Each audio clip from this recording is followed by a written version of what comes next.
James Cross laughed when he saw the pregnant waitress carrying his wine tray, because the woman he had abandoned 2 years ago was now serving his dinner.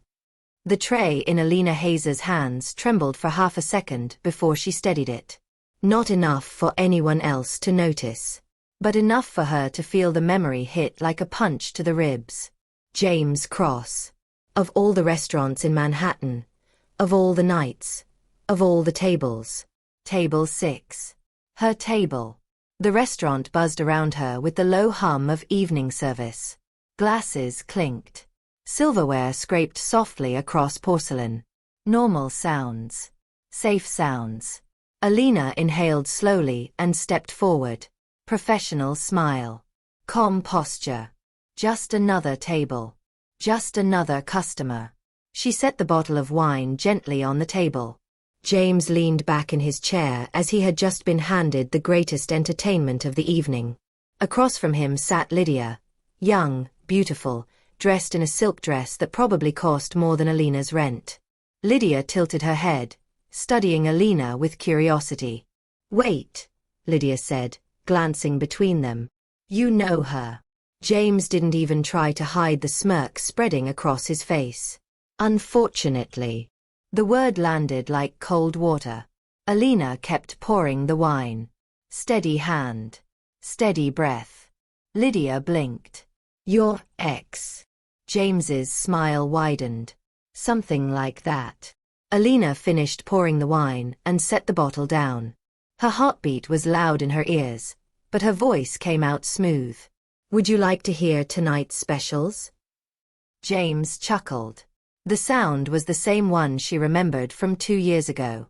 The same laugh he used when he told her she was too ambitious for someone with no connections. The same laugh he used when he packed his suitcase and walked out. Lydia leaned forward, fascinated. "Oh my God," she said quietly. "She is your ex-wife." James raised his glass. "Well," he said casually, "technically." Alina kept her expression neutral. Across the room, the bartender, Marcus, noticed the tension and nudged the elderly man sitting at the bar. "That table's about to become a reality show," Marcus whispered. The old man squinted. $20 says the pregnant one wins." Marcus grinned. "You're on." Back at the table, Lydia looked Alina up and down. Her gaze lingered on Alina's stomach. "How far along are you?" Lydia asked. 7 months, Alina replied calmly. Lydia's eyebrows lifted. "Oh." James swirled his wine glass slowly. "That's impressive," he said, his voice dripping with mock admiration. "Still working tables." Alina met his eyes briefly. The same blue eyes that once convinced her he would build a life with her. The same eyes that turned cold when his startup finally exploded into billions. "You'd be surprised what people are capable of," she said. James laughed again. A louder one this time. Several diners turned to look. "Oh, Alina," he said, shaking his head. "Still pretending you're winning." Something sharp flickered behind Lydia's smile. "You never told me she was waitressing." Alina felt the sting but didn't react. Instead, she straightened the cutlery beside Lydia's plate. Small, precise movements. Professional. James leaned forward. "You should have seen her 2 years ago," he said to Lydia. "Talking about opening restaurants, traveling the world, learning languages." He looked back at Alina. "How many was it again?" 5. 7, Alina said quietly. Marcus, the bartender, choked on a laugh. The old man beside him slapped the counter. "Oh boy," he muttered. "Round 1. Lydia blinked. "You speak 7 languages?" James waved his hand dismissively. "Oh please. Everyone says that." Alina remained silent. Lydia turned to James again. "Still," she said, "it's kind of sad." Alina paused. "Sad? Well," Lydia gestured vaguely. "You had all those dreams and now you're—" She glanced at the tray in Alina's hands. "Serving wine." A ripple of uncomfortable silence spread through the nearby tables. Marcus leaned toward the old man. You think she'll throw the wine at him? Hope so, the old man said. That Merlot's expensive. Alina took a slow breath. Then she smiled. Not forced. Not brittle. Just calm. Dreams have interesting timelines, she said. James snorted. Oh, come on, he said loudly. Let's not turn this into a motivational speech. Lydia laughed. James tapped the menu. Actually, he said, his voice suddenly bright with mischief, I have an idea. Marcus groaned under his breath. Here it comes. James straightened in his chair. You said you speak 7 languages, right? Alina met his gaze. Yes. He tilted his head. Well, let's see. Lydia's eyes sparkled. Oh, this should be fun. Alina felt the familiar weight of humiliation pressing down on her chest, the way it had so many times before. But she didn't move, didn't react. Across the room, the elderly man whispered to Marcus. Men like him always think they're the smartest person in the room. Marcus nodded slowly. Yeah. Back at table 6, James closed the menu. Then he looked directly at Alina. His smile turned sharp, performative, like a man stepping onto a stage. He spoke slowly, clearly, in French. Apportez-moi la mille bouteille de Bordeaux que vous avez. Mais seulement si vous pouvez le prononcer correctement. Bring me your best bottle of Bordeaux, but only if you can pronounce it correctly. Lydia giggled. Oh my God. James leaned back in his chair, satisfied. Then he glanced around the room to see who was watching. And plenty of people were. The bartender. The elderly couple. 2 women near the window had stopped mid-conversation. Alina stood still. Tray balanced on one hand. The baby inside her shifted gently. For a moment, the entire restaurant seemed to hold its breath. James's smirk widened. Let's see if she understands. He raised an eyebrow. Or do you need someone else to help you? Lydia laughed softly. Alina looked at him. Really looked at him. And for the first time since he walked in, her smile changed. It wasn't polite anymore. It wasn't professional. It was something else entirely. Across the room, Marcus leaned toward the old man again. Oh. The old man grinned. Yeah, he whispered. He just made a mistake. Alina opened her mouth to answer, and the entire restaurant leaned in. But before she spoke, she placed the tray gently on the table. Her hands were steady. Her voice, when it came, was calm, and very, very clear. But what she said next would make James cross wish he had chosen a different restaurant. If you are already glued, subscribe, because every woman who's ever been underestimated knows that moment, when someone mistakes kindness for weakness. And sometimes, the quietest people in the room are the ones about to change everything. Alina lifted her eyes back to James, and answered him, in perfect French. Le Bordeaux que vous cherchez, est dans votre main. Alina's voice was calm, almost gentle. The Bordeaux you're looking for is already in your hand. For a moment, James didn't move.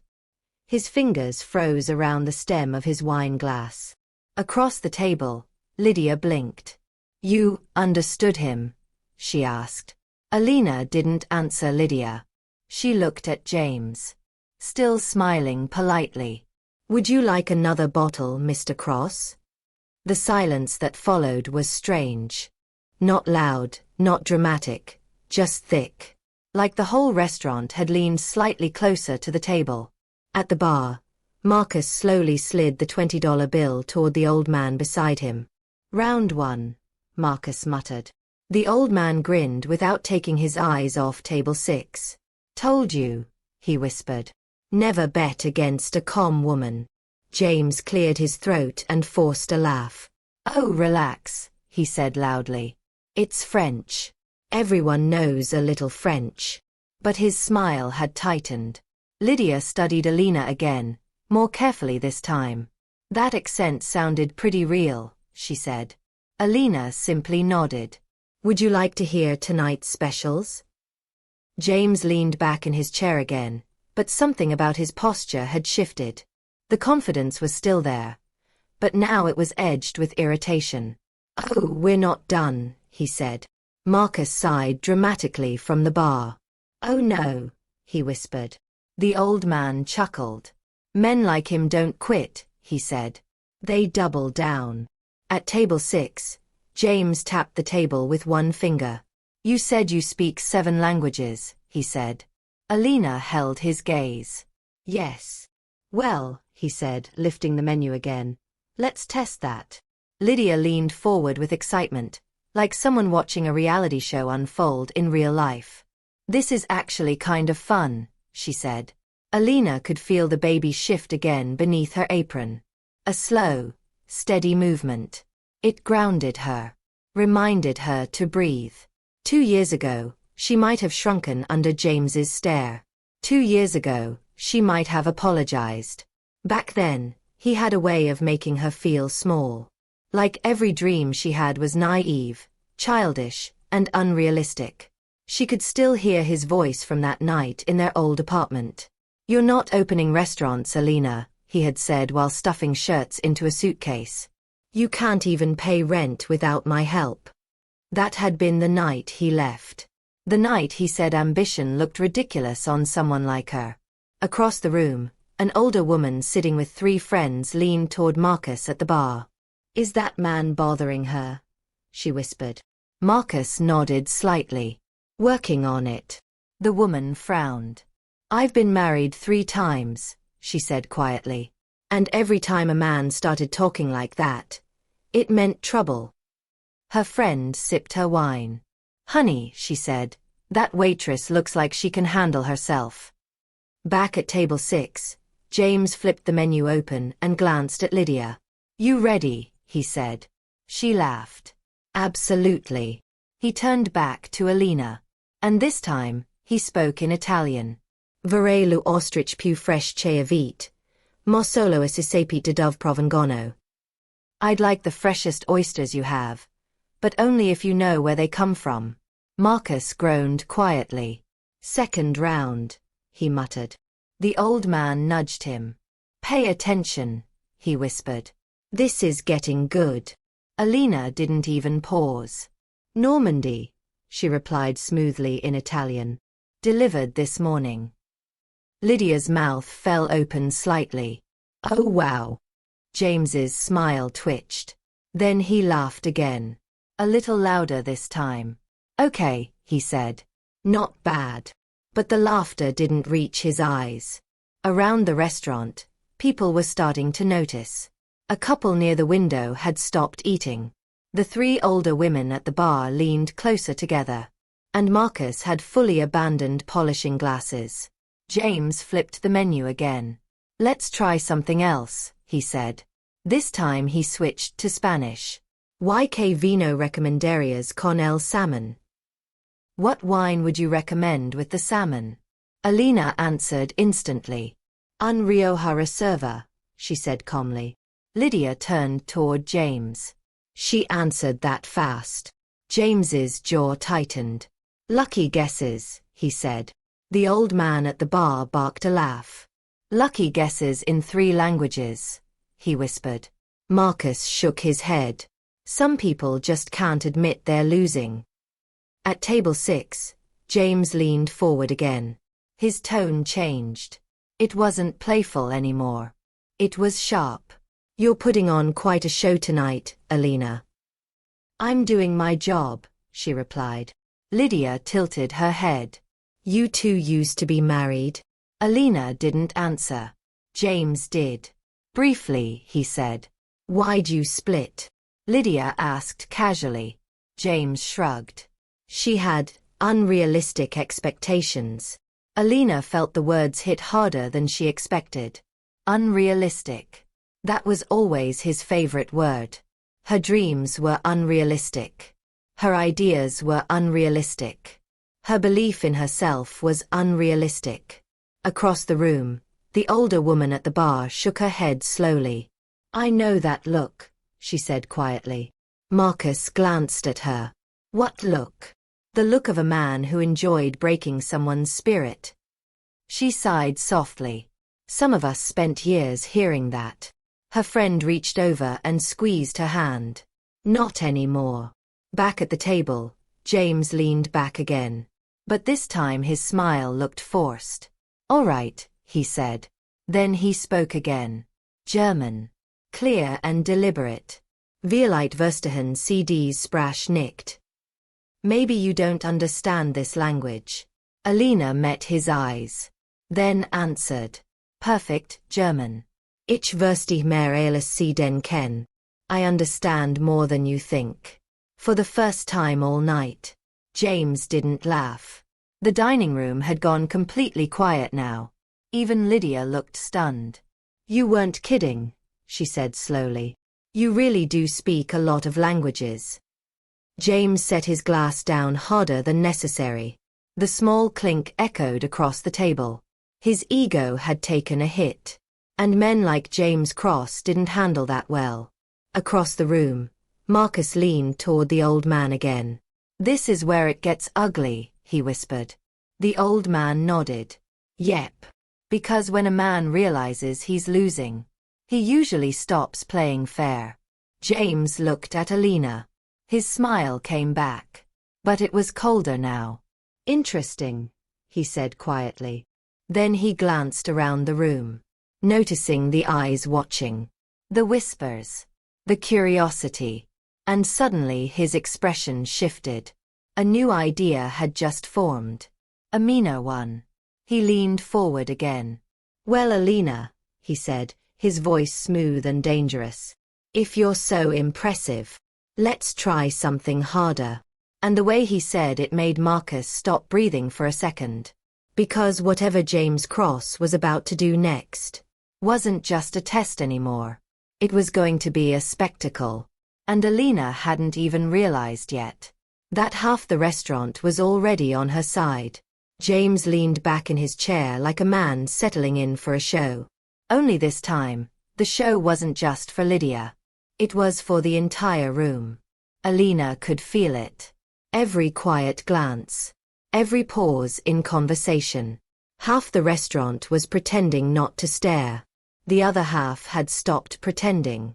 James lifted the menu again, slowly, dramatically, like an actor holding a script.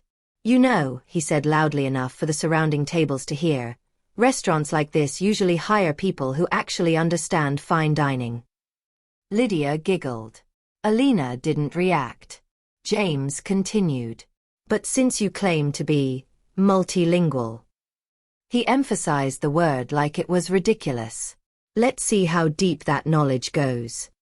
Marcus, the bartender, leaned against the counter and sighed. "Oh man," he muttered. The old man beside him grinned. "This kid's about to step on a rake," he whispered. At table 6, James flipped the menu shut again and started speaking. This time his French came out slower, more complicated, loaded with obscure culinary terms. Je voudrais les huîtres de Bretagne, mais seulement celles ont été affinées dans de bassins de Marenzola pendant au moins 3 semaines.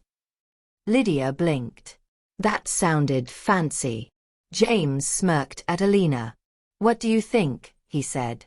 "Too complicated." Alina folded her hands lightly in front of her apron. "The oysters from Brittany were delivered this morning," she replied smoothly in French. She tilted her head slightly. "But they weren't aged in Marenzola basins." A few diners nearby exchanged looks. Alina continued. "They're from Cancale." The confidence in her voice made Lydia's smile fade just a little. James forced a chuckle. "Lucky guess," Marcus whispered across the bar. "Lucky guess number 4. The old man shook his head. "That boy should quit while he's behind." But James didn't quit. Not even close. He straightened in his chair and switched again. Italian. But this time it wasn't simple. He started listing specific regional dishes, rare cheeses, vintage pairings. Obscure restaurant terminology meant to trip someone up. Lydia clapped softly. "This is like a game show," she said. Alina didn't hesitate. She answered each question calmly.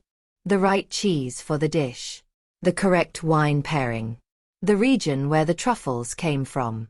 Every word fluent. Every answer precise. Around them, the quiet in the dining room deepened. Forks stopped halfway to mouths. Glasses hovered midair. Even the kitchen door swung open slightly as one of the cooks peeked out. Marcus rubbed his forehead. "Oh, honey," he whispered under his breath. "He picked the wrong waitress tonight." The old man burst out laughing. A woman at the bar leaned toward Marcus. "She's destroying him." Marcus nodded. Gracefully. Back at table 6, Lydia's expression had shifted from amusement to fascination. "You didn't tell me she was this smart," she said to James. James's smile had tightened again. "It's memorization," he said dismissively. Alina said nothing. James flipped the menu open again. Spanish this time. But faster. Sharper. ¿Qué tipo de aceite de oliva usarías para preparar pulpo a la gallega auténtico? Lydia blinked again. What did he say? Alina answered without missing a beat. "Aceite de oliva virgin extra de Galicia," she replied smoothly. Then she added something else. Still in Spanish. Something longer. More detailed. The kind of explanation someone only gave when they actually understood the subject. The chef in the kitchen doorway suddenly laughed out loud. Marcus glanced back at him. "You hearing this?" The chef nodded. "She's right." James noticed the laugh. His eyes narrowed. Now the room wasn't just watching. They were enjoying it. And that was unacceptable. James Cross didn't get laughed at. Especially not in public. He leaned forward slowly. His voice dropped lower. "You've had a lot of practice with this act," he said. Alina met his gaze. "This isn't an act." Lydia shifted uncomfortably. "James." But James wasn't done. Not even close. He flipped the menu closed again and placed it on the table. "All right," he said. "Let's make this interesting." Marcus sighed loudly enough for the bar to hear. "Oh boy." The old man leaned forward eagerly. "Here comes the meltdown." James looked at Alina. And this time when he spoke, it wasn't French. It wasn't Italian. It wasn't Spanish. The words came out sharp and unfamiliar. Russian. Several people in the restaurant frowned, trying to follow along. Lydia blinked. "Wait, what language is that?" James didn't answer her. He was staring straight at Alina. Confident again. Certain this time. "Surely you don't speak this one," he said in English afterward. The challenge hung in the air. Alina tilted her head slightly. For the first time all night. She looked amused. Then she answered. In perfect Russian. Calm. Clear. Effortless. But she didn't just answer. She corrected him. "Your pronunciation is slightly off," she said gently in Russian. "The emphasis should be on the second syllable." For a moment, James Cross completely stopped moving. The room erupted in whispers. Marcus slapped the bar. "Oh my God." The old man laughed so hard he nearly spilled his drink. "I told you." A woman at the bar covered her mouth. She corrected him. Lydia slowly turned toward James. Did she just correct your Russian?" James stared at Alina like he was seeing her for the first time. Not the waitress. Not the woman he once dismissed. Something else. Something unexpected. And dangerous to his pride. Alina simply smiled politely. "Would you like the oysters now?" James didn't answer. Because something had shifted in the room. The audience wasn't laughing with him anymore. They were laughing at him. And that kind of humiliation had a way of making certain men very cruel. Marcus leaned toward the old man again. Oh. The old man nodded slowly. Yep. Because when a bully realizes he's losing, he usually tries something uglier.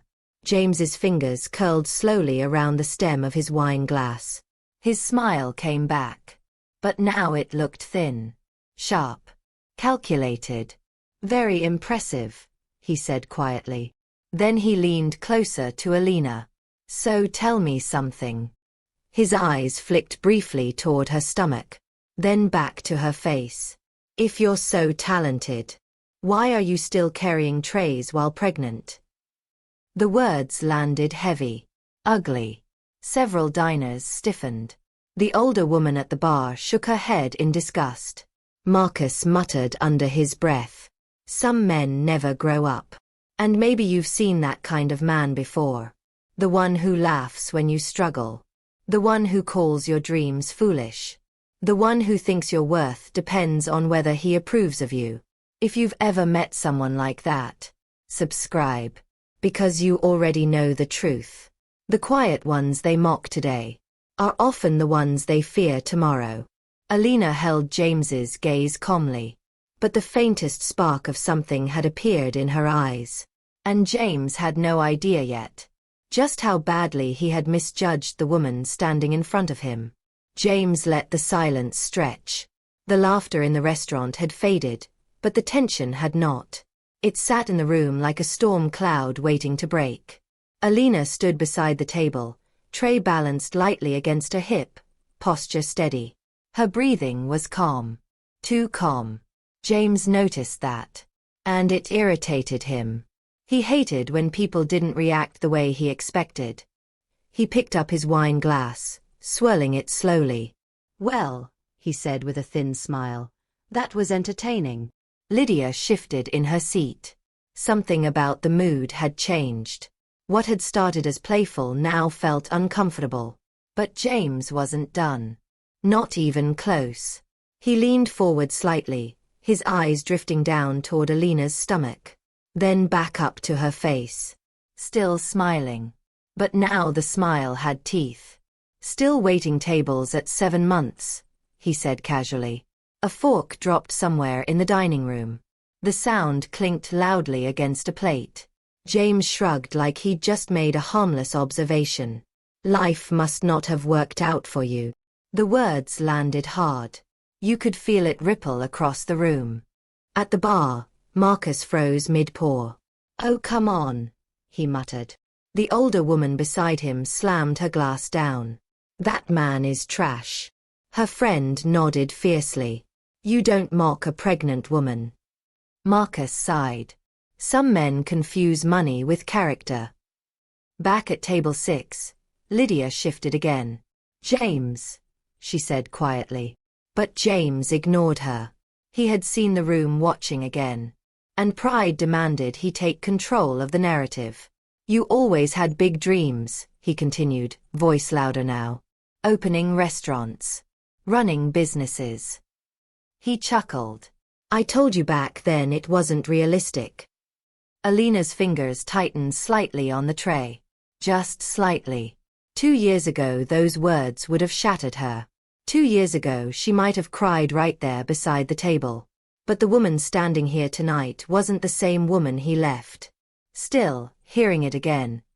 Hearing him say it like it had been nothing. It stirred something deep. Across the restaurant, the old man at the bar leaned toward Marcus. Is he really going after a pregnant woman right now? Marcus shook his head slowly. He's digging his own grave. The chef stuck his head out from the kitchen again. Should we throw him out? He whispered. Marcus glanced at Alina. She hadn't moved. Hadn't raised her voice. Hadn't shown anger. She just stood there. Calm. Patient. Watching James the way someone watches a child throwing a tantrum. Marcus shook his head. Not yet, he said quietly. Back at the table, Lydia was starting to look uneasy. Maybe we should just order dinner, she suggested. James laughed. Oh, relax. He gestured toward Alina. I'm just catching up with my ex-wife. The word ex-wife made several heads turn. Whispers spread again. Alina could hear pieces of them floating through the room. He left her. She's pregnant. That guy's awful. A woman at a nearby table shook her head. I remember men like him, she muttered. Her friend nodded slowly. The ones who think you're nothing without them. And maybe that feeling sounds familiar. Maybe you remember someone who looked at your dreams and laughed. Someone who told you that you'd never make it without them. The truth is, people like James often think the story ends the day they walk away. But sometimes the real story only begins after they leave. At table 6, James leaned back again. He looked pleased with himself. Like he had just delivered the final line in a clever joke. So tell me, Alina, he said, swirling his wine again. Still chasing those restaurant dreams? Alina met his gaze. Her voice remained calm. Would you like to order your dinner? James smirked, still avoiding the question. Before Alina could answer, another voice spoke up. Actually. It came from behind her. A young man in a dark suit approached the table quickly. It was Dennis, the floor manager. Except tonight he looked nervous, which was unusual. Dennis normally handled pressure well. But right now he was glancing between Alina and James like someone trying not to step on a landmine. Marcus straightened at the barred V. Here we go, he whispered. Dennis cleared his throat. Ma'am, he said carefully.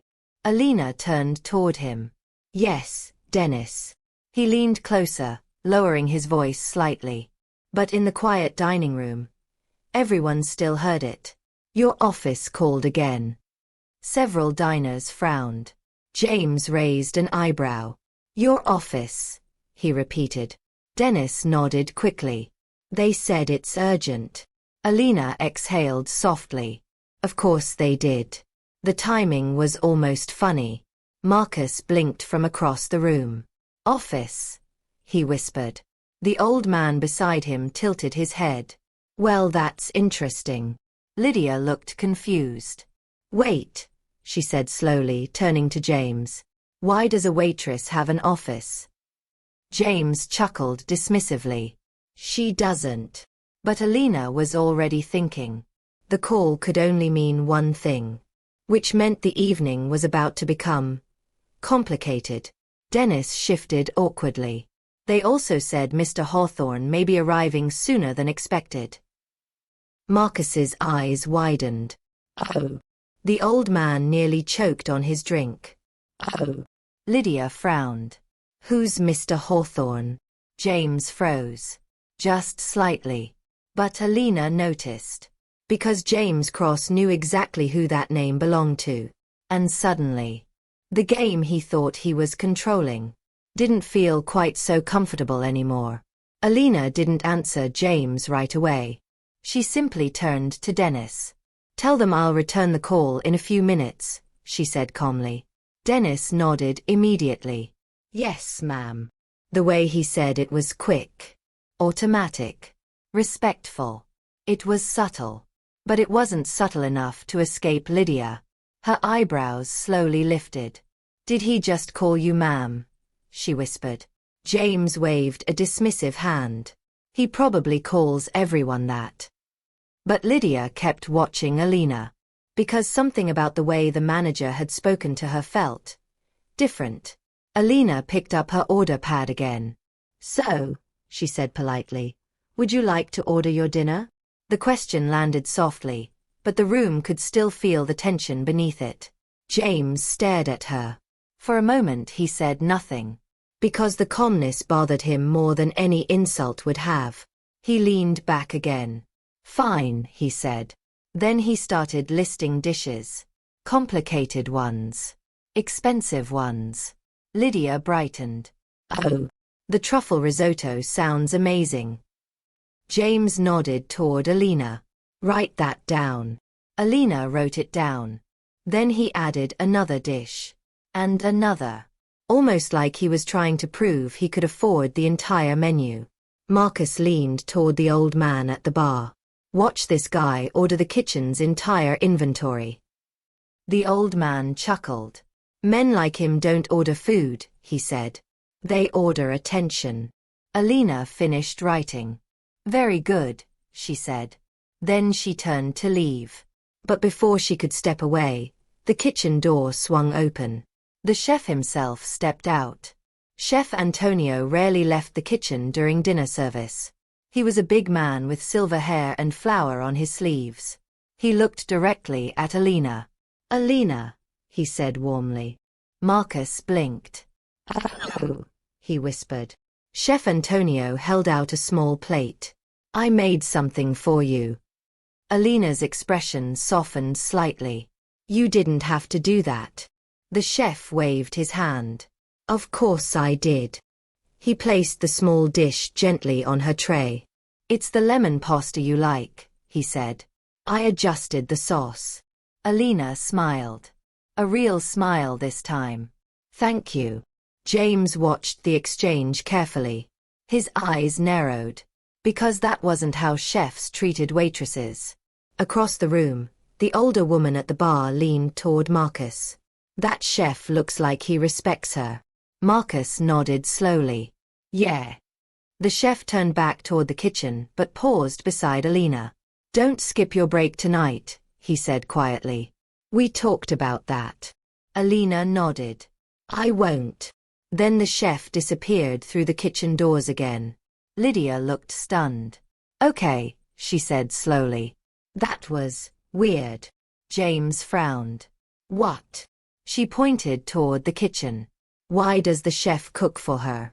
James shrugged. Maybe she begged him. But Lydia wasn't convinced.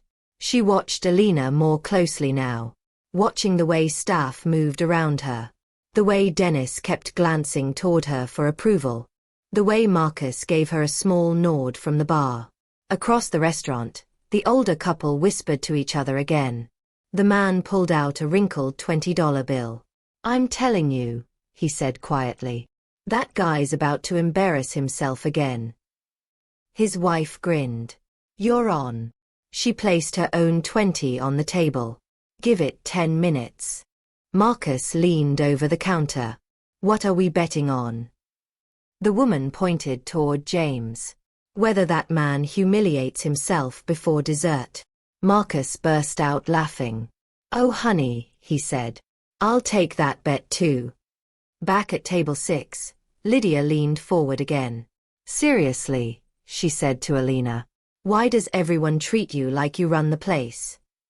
Alina held her gaze. Then she smiled politely. But she didn't answer. She simply adjusted the tray in her hands. I'll place your order now. Then she turned and walked toward the kitchen. James watched her go. Something about that exchange had irritated him again. Lydia tapped the table. You didn't answer my question. James scoffed. Because it's ridiculous. But Lydia wasn't letting it go. No, seriously, she said. Did you notice how the manager spoke to her? James rolled his eyes. It's a restaurant, Lydia. They're trained to be polite. But even as he said it, something about the scene replayed in his mind. The chef, the manager, the staff, the way they looked at her. Not like an employee. Something else. Across the room, Alina stepped through the kitchen doors. The noise of the dining room faded instantly. Chef Antonio looked up from the stove. You all right? Alina nodded. Fine. Marcus poked his head into the kitchen. That guy's a jerk. Alina chuckled softly. I noticed. Antonio crossed his arms. Say the word and I'll throw him out. Alina shook her head. Not yet. Marcus grinned. You're enjoying this, aren't you? Alina picked up the plate of lemon pasta. Maybe a little. Then she headed back toward the dining room. Back toward table 6. Back toward James. The moment she stepped out again, conversations softened slightly. People were still watching. Still waiting. James noticed it too. And suddenly the whole thing felt like a performance again. Only this time. He wasn't sure he was the star. Alina set the lemon pasta down briefly at the service station. Then she approached the table again. "Your order has been placed," she said. James studied her. The calmness, the confidence, the quiet smile. It irritated him, because he couldn't find the weakness he expected. So he decided to create one. He leaned back in his chair again and gestured toward Dennis, the manager. "Excuse me," James said loudly. Dennis approached cautiously. "Yes, sir." James pointed toward Alina. "This waitress is making the entire dining experience uncomfortable." The room went quiet again. Marcus froze at the bar. The older couple leaned forward eagerly. "Oh, here we go," the old man whispered. James continued. "I'd like her replaced." Dennis hesitated. Alina stood still. James crossed his arms. "And frankly," he added with a smug smile, "I think you should fire her." James's smirk faltered, just slightly. Dennis adjusted his tie, calm as ever. "Sir, that won't be possible," he said evenly. James blinked. "Excuse me." Dennis leaned a fraction closer, voice measured. "She owns the restaurant." The words hit like a punch. The clinking of silverware stopped midair. A waiter froze with a tray of water glasses. A chef's hand hovered over a plate of risotto. Lydia gasped softly. "Wait, what?" James's jaw tightened. "Ow. What do you mean she owns it?" Dennis smiled faintly, the kind of smile that suggested he had all the time in the world. "She acquired it. Full ownership. Every table, every chair, every wine bottle. She's not just a waitress. She's the proprietor." Silence spread across the dining room like a tide pulling back from the shore. James looked at Alina. She was still holding the tray lightly, her posture relaxed, but her eyes sparkled with something dangerous. Control. His mind raced. "That's impossible." "Not at all," Dennis said, shrugging. "And you should know, sir, the staff treats her with respect for a reason. She doesn't just manage them, she built this place from the ground up." James felt a flash of heat rise in his chest. Embarrassment, disbelief, anger, it all swirled. Across the room, whispers erupted. "Oh my God, she owns it. That's why they're treating her differently." The older couple at the bar clutched their $20 bet. "I told you," the man whispered. The woman grinned. "We're up 20, sweetie." Even Lydia leaned back, stunned, her hand over her mouth. I did not see that coming." James's face went red. She can't own it. She's just a waitress. I've been paying attention all this time." Alina took a step forward. Her voice was calm but carried authority. "I also hired the staff," she said softly. "And Dennis. He manages the restaurant the way I want it run." James's hands clenched into fists. You're lying. You said you were struggling. Broke, remember?" A chuckle ran through the dining room, low at first, then growing. Marcus whispered from behind the bar, barely able to contain himself. "Sir, this is like watching a man drown in his own assumptions." An elderly diner piped up, loud enough for James to hear. "Sweetheart, men like him don't know when to quit digging. And tonight, he's digging himself a pit." Alina's eyes met his across the table. Calm. Steady. Controlling. James sputtered. I don't. This doesn't. How did you?" Dennis interrupted before he could finish. "She's been careful about privacy. Most people never find out until they sit down for dinner. But tonight, you were curious enough to ask." The whispers in the room grew. Patrons leaned forward, some hiding amused smiles behind napkins. Lydia's voice trembled. "You said she was broke. All this time. And she's running the place." Alina's lips curved into the faintest smile. Sometimes, the people who appear weakest are the ones who've been building quietly while others waste their time humiliating them. James's face twisted. Fury. Panic. Disbelief. You tricked me. No, Alina said evenly. You underestimated me. Lydia finally turned her full attention toward him, eyes narrowing. Her voice was low but dripping with incredulity. You said she was broke. James opened his mouth, closed it, shook his head, couldn't speak. The restaurant seemed to hold its breath. Even the chef, who rarely left the kitchen, peeked out and gave a small nod of approval toward Alina. A call bell dinged faintly from the kitchen, and the younger staff exchanged quick, almost conspiratorial glances with her. James's smirk was gone, now replaced with something else. Panic. He tried to regain composure. You can't just fire me? Or? Alina's gaze didn't waver. Sir, I didn't hire you. I didn't invite you here. But I do make the rules. He slammed a hand on the table. This is unacceptable. A hush fell across the room again. Patrons leaned in, sensing the culmination of 2 years of humiliation finally colliding with truth. An older woman at the bar leaned toward Marcus. This is why I come here. Never a dull moment. Marcus laughed quietly. Best $20 I ever put down. James's fists were trembling. He looked around the room, realizing slowly that every eye was on him.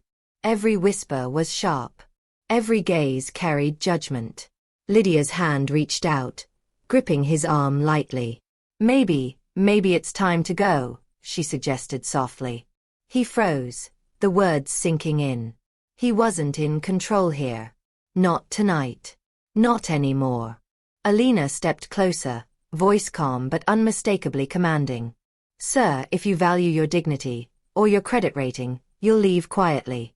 And remember, assumptions can be dangerous. James's lips parted, then snapped shut. The dining room seemed to exhale. Patrons relaxed, some laughing softly. Staff began moving with quiet efficiency again. But Lydia's eyes were wide, disbelief written across her face. James's face burned crimson. Lydia's jaw dropped. And Alina? Alina simply stood there, calm, victorious, holding a tray like it was always meant to be hers. A murmur ran through the room, soft but clear. That's how you run a place. And a life. James's voice cracked. Alina raised a finger slightly. No more words. Please leave. And as he slowly gathered himself, fumbling with his coat, Lydia leaned in and whispered in his ear. You said she was broke. James froze completely. The entire dining room had stopped breathing. Every patron in the room knew one thing for certain. Tonight, James Cross had just been dethroned in the most public way possible. And the story wasn't over. Alina didn't flinch as James's face twisted with disbelief. You're lying, he spat, leaning across the table. This is some kind of joke. Alina raised one eyebrow. Calm. Controlled. Do you need proof? James's lip curled. Absolutely. Show me. Right now. A hush fell across the restaurant again. Patrons leaned forward instinctively. Every waiter paused mid-step. Even the old couple at the bar sat up straighter, $20 bet forgotten for a moment. Alina walked slowly toward the far wall, heels clicking softly on the polished hardwood floor. James's eyes tracked her like a predator, trying to catch any sign of weakness. Dennis followed a step behind, but he didn't speak. He didn't intervene. He just let Alina take the stage. Sir, she said lightly, but every word carried authority. You want proof? You'll have it. She stopped in front of a large frame, dusted it off quickly, and unhooked it from the wall. James's eyes widened the moment he saw the embossed gold seal. Restaurant ownership certificate, Alina said softly, almost conversationally. Signed, verified, and filed. In my name. The dining room collectively leaned forward, silent but electric. James's hand shook as he reached toward it. You can't. That's impossible. Alina held it aloft, walking closer. It is very possible, Mr. Cross. You simply failed to see what was right in front of you. A whisper ran through the room. Did she own it this whole time? Oh honey, the bartender muttered under her breath. He's in for a world of pain tonight. The older couple at the bar laughed quietly. $20 says he melts down further. Lydia's eyes widened. She literally built this. Alina placed the certificate on the table in front of James. Her hands were steady, her posture unshakable. Check it, she said softly. James's face went crimson, then pale. He picked it up, fumbled with the frame, examined the embossed seal, the signatures, the fine print. This is... Yes, Alina interrupted, calm but sharp. This is reality. You mocked me, belittled me, assumed I was powerless, all because you couldn't see a woman beyond your own arrogance. James's fists clenched. He looked around the room. Patrons were staring. Staff were silent but watching closely. The air felt thick. You think this proves anything, he snapped. You think owning a restaurant makes up for... Alina cut him off, voice rising slightly, controlled but sharp enough to make him flinch. No, owning a restaurant doesn't make me better than anyone. But your assumptions, your cruelty, and your sense of entitlement? That shows exactly how small you are. Lydia shook her head, incredulous. I can't believe he really thought he could humiliate her in her own domain. The old couple chuckled. Men like him never learn. Alina stepped back and looked over the dining room. Patrons were quiet, but you could feel the tension crackling like electricity. Perhaps this will make it clear, she said softly, that women like me, women who are underestimated, shouldn't be toyed with. We see, we wait, and when the time comes, we act. James's face was red. His lips quivered. He opened his mouth, closed it. Words failed him. Then, the front door opened with a sharp chime. Every head in the restaurant turned.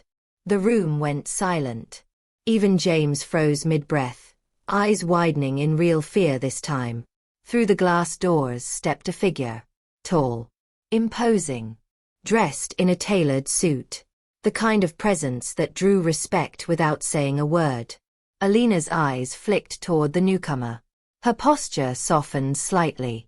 There was a flash of recognition, but she didn't smile. Not yet.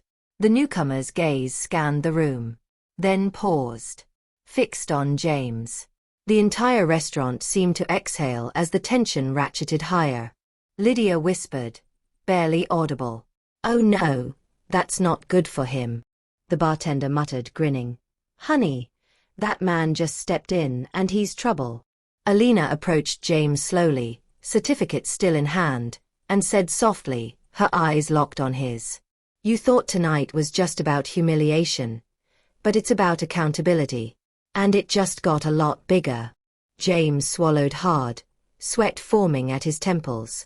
He glanced at the newcomer, then back at Alina. The door closed behind the figure with a soft thud. The chime echoed. Patrons whispered. Staff shuffled, tension palpable. James's smirk was gone. Fear had replaced it. Who was the person entering now? And what power did they hold over the man who thought he could control everything? The answer would change the game entirely. And Alina, she was ready. The door swung open again, this time with the confidence of a man who didn't just walk in. He owned the room. Heads turned instantly. Murmurs rippled through the dining room like electricity. Moses' heart, someone whispered. Oh my God, it's him. Even the chef peeked over the kitchen pass, eyes widening. James's smirk faltered. Recognition hit him like a punch. His idol, the man he'd spent years trying to impress, was now standing a few feet away. Moses' heart, famous, untouchable, the kind of man whose handshake could make or break careers, walked toward Alina without hesitation. Every step radiated calm authority. The chatter of the room dimmed into stunned silence. Alina stayed poised, holding the restaurant certificate lightly in her hand, her eyes flicking briefly toward the staff, who were now openly staring, jaws dropped. Moses reached her, and without ceremony, he leaned forward and kissed her forehead gently. Soft, intimate, commanding. "How's my wife tonight?" His voice was deep, smooth, unwavering. The dining room erupted. Patrons gasped, some whispered, some outright laughed in disbelief. Phones appeared in hands. Some were already recording. James froze. His mouth opened, closed, opened again. He swallowed hard, disbelief etched on his face. You married him," he whispered, barely audible. Alina's lips curved into a faint, knowing smile. She didn't need to answer. The certificate in her hand, the staff nodding toward her, the calm authority she radiated, everything said it without words. Lydia gasped, covering her mouth. "Wait, she's married to Moses Hart." Moses's eyes met James's, calm but icy. Every inch of the man radiated silent judgment. "Yes," Moses said finally, voice carrying across the room. "And she's been running circles around people like you long before tonight." The tension hit a peak. James's idol, the man he'd worshipped, the figure whose approval he'd always craved, was now actively judging him. Every patron in the restaurant was watching. Every eye burned with anticipation. James stumbled back, red-faced, whispering, I can't. This isn't possible." Alina stepped closer, certificate in hand, her voice steady but sharp enough to cut through the rising chaos. "Sir, you assumed that someone who struggled was weak. You assumed I was powerless. You assumed your wealth and arrogance could humiliate me." Moses's hand rested lightly on her shoulder, silent support radiating like armor. "Well," she continued, "what have you learned tonight?" James's fists clenched. He looked around, realizing the entire room, staff, patrons, even the bartender, had sided with her. Even the old couple at the bar were nodding knowingly, a smirk on their faces. Marcus, the bartender, whispered to the chef, "Sweetheart, he just found out the world doesn't revolve around him." The dining room collectively exhaled. James's face was crimson, his jaw trembling. Lydia's voice was shaking. You've been humiliated, publicly, by your ex. And her husband." "Yes," Moses said, his tone polite, but carrying the full weight of command. "And I assure you, James, underestimating women, or anyone for that matter, is a mistake you won't soon forget." Alina's smile widened slightly, not triumphant, but serene, confident. The calm after years of struggle, the assurance of finally being seen, radiated from her. The room's tension shifted, everyone now cheering internally for the woman who had been underestimated, belittled, and almost erased. Patrons whispered, staff exchanged impressed glances, and even the mistress was frozen, caught between shock and awe. James's idol, Moses Hart, glanced at the dining room, then back at him. "Do you see now? Power isn't always obvious. Sometimes, it's quiet. Sometimes, it waits. And when it shows up, it leaves a mark." James's lips parted, then snapped shut. He had nothing left to say. Alina leaned slightly on Moses's arm, voice soft but cutting through the silence. "You wanted to humiliate me tonight. But look around. Who's really in control here?" James, red-faced and trembling, realized he had lost everything. Not just the power in this room, but credibility, influence, and the respect of the man he had idolized. And as Moses Hart's hand rested firmly on Alina's shoulder, the dining room knew one undeniable truth. The woman who had been underestimated, mocked, and abandoned had quietly built an empire. And tonight, it had been revealed in the most devastating, public, and irreversible way. James swallowed hard. Whispered again, almost inaudible. "You married him?" Alina's eyes sparkled. The answer unspoken, carried more weight than any words ever could. And the next move. That would change everything. The room was buzzing, but the focus had shifted entirely. James sat frozen, crimson-faced, staring at Alina and Moses as if they had just conjured the impossible. Lydia's hand tightened around her clutch. Her lips pressed together, a decision forming behind her eyes. "You lied," she said finally, her voice trembling but firm. "Everything you told me, your wealth, your status, it was all a show." James opened his mouth, but no words came. He stammered, I. She shook her head, eyes flashing with disbelief and fury. "I'm done. I can't. I won't stand here and this." She turned sharply toward the exit, leaving him to stare after her like a man abandoned on stage. The room's collective sigh of relief was almost audible. Patrons leaned back, murmurs running like wildfire. James's humiliation was no longer private, it was a spectacle, and the crowd loved every second. Moses stepped closer to Alina, his hand brushing hers gently. "I've invested in your vision," he said quietly, but with absolute authority. "I've been tracking your work for years. I knew what you were capable of long before tonight, long before any of this theater started." Alina's lips curved into a small, satisfied smile. Relief mixed with pride. "I wasn't invisible tonight. Not for anyone. Not for him. Not for the world." The bartender sidled up behind the counter, leaning casually toward James with a sly grin. "Sir, your humiliation has been complimentary tonight," he murmured, barely concealing his amusement. James's jaw tightened, fingers clenching the table. His entire body was vibrating with a mix of anger, shock, and disbelief. You think this ends here?" he hissed, voice low, desperate. Moses raised a calm hand. "It ends when you accept reality, James. Which I think is long overdue." James's eyes darted to the framed certificate still in Alina's hands, then to the restaurant staff now openly nodding to her commands, to Moses's unflinching presence. Panic began to rise in his chest like fire. "Wait," he whispered, leaning closer to Moses. "You control this restaurant? You invested in it." Moses's expression was calm, even amused. "I invested because I believed in her. And I always knew she'd never let anyone, especially someone arrogant like you, decide her worth." The room felt tighter, charged. James's mind was racing, but the humiliation wasn't over. His thoughts, once focused on power and domination, collided with reality. The very man he idolized, the one he had hoped would validate him, was now on Alina's side. And then it hit him, like a punch to the gut. Moses' heart wasn't just a famous, untouchable figure. He controlled a network of companies, a financial empire. The one company James had been desperate to secure funding from for his latest hedge fund project, the one he'd bragged about and relied on for his next billion-dollar deal. Moses controlled it. James froze, the color draining from his face.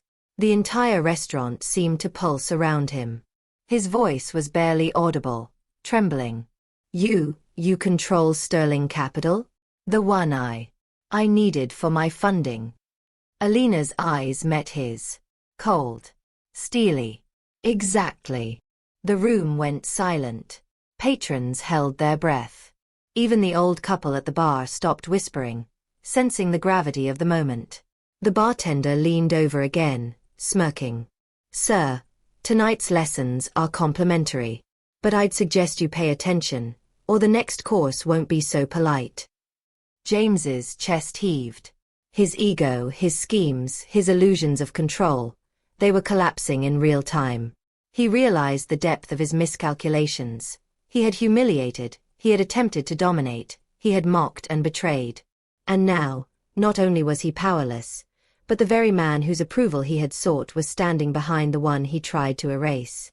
Moses's voice cut through the tension, calm and deliberate. "You thought this was about a restaurant. You thought tonight was just entertainment. It wasn't. It's about accountability, about seeing what arrogance and cruelty cost you." James's hands trembled, and he looked around, realizing that every eye in the room was silently condemning him. Staff, patrons, even the bartender. Everyone had witnessed the collapse of the man who believed he was untouchable. Alina, standing taller than she ever had, allowed herself a quiet moment of satisfaction. The years of struggle, the nights of exhaustion, the sacrifices she'd made, they weren't invisible anymore. And now, the man who had once believed he could crush her spirit was not just defeated. He was powerless in the most public, inescapable way possible. James's entire future, his career, his deals, his reputation, was now in the hands of Moses Hart. And Moses had made it clear, with a single glance at Alina, that he would protect her vision at any cost. James swallowed hard, the realization slowly sinking in. His whispers barely reached himself. You control everything I need." Alina's calm smile and Moses's quiet nod said more than words ever could. And outside, the city lights of Manhattan glittered like witnesses, as the man who thought he was untouchable realized that his world had collapsed entirely. One perfectly executed humiliation, one restored woman, and one empire-building twist at a time. James stood near the entrance, the weight of the night pressing down on him like a storm. His face, pale and rigid, betrayed every ounce of disbelief, frustration, and fury. Moses Hart's hand rested lightly on Alina's back, a subtle anchor of authority and protection. "You understand, James," Moses said, voice calm but firm, "that any future business with sterling capital is off the table.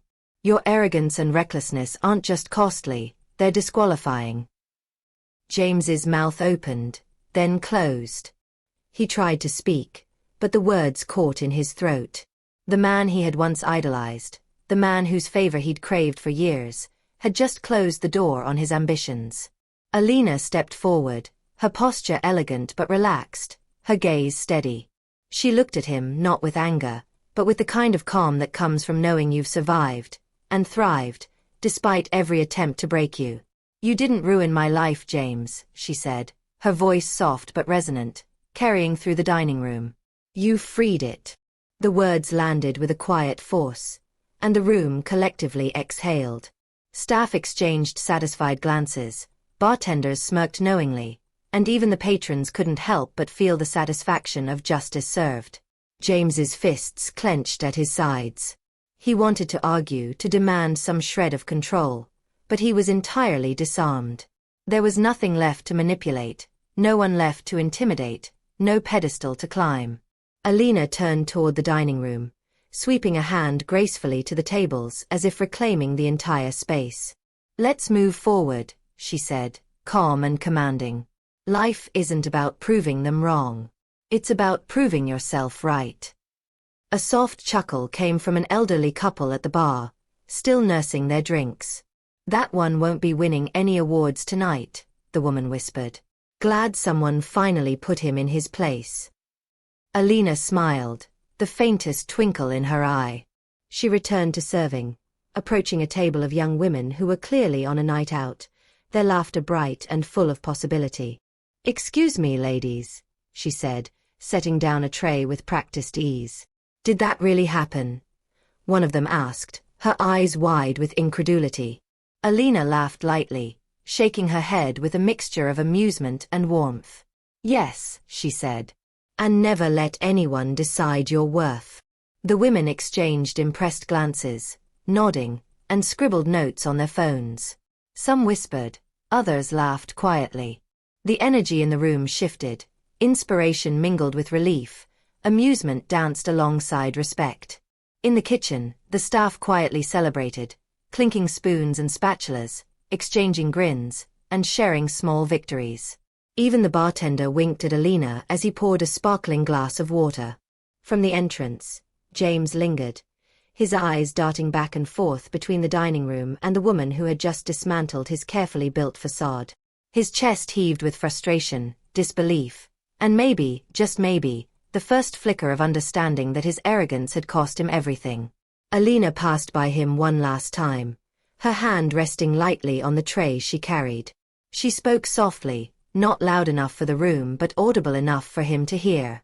"The best revenge," she said, her voice carrying a quiet gravity, isn't humiliation. It's happiness. She walked past him, confident, radiant, and unshakable. The restaurant hummed around her, guests chatting, glasses clinking, laughter ringing. The lights reflected off polished counters and sparkling glassware, and Alina moved through it all like someone who had reclaimed not just her dignity, but her life. James's jaw tightened, a bitter mix of envy and defeat in his eyes. But the room had already moved on. His world of control and intimidation had crumbled. Alina had not only survived, it had flourished. Moses's arm slipped around her waist gently, a subtle claim, a shield, and a partnership. Together, they surveyed the room, the energy, the laughter, the respect. Everything he had tried to take from her had only multiplied in value because she had refused to be invisible. And in that moment, it was clear. The story wasn't about punishment or revenge. It was about survival, triumph, and the quiet, unshakable power of living on your own terms. Alina placed the final dish at the table, smiled warmly at the guests, and whispered almost to herself, "Life isn't about proving them wrong. It's about proving yourself right." Alina's face remained calm, radiant, unshakable. A life reclaimed. A victory earned. And the invisible, underestimated woman of the past had become the undeniable force of the present. Alina's life was just beginning, and the audience could feel that every choice she made from now on would echo far beyond the walls of this restaurant, inspiring those who had ever been told they were invisible. The best revenge isn't humiliation. It's happiness.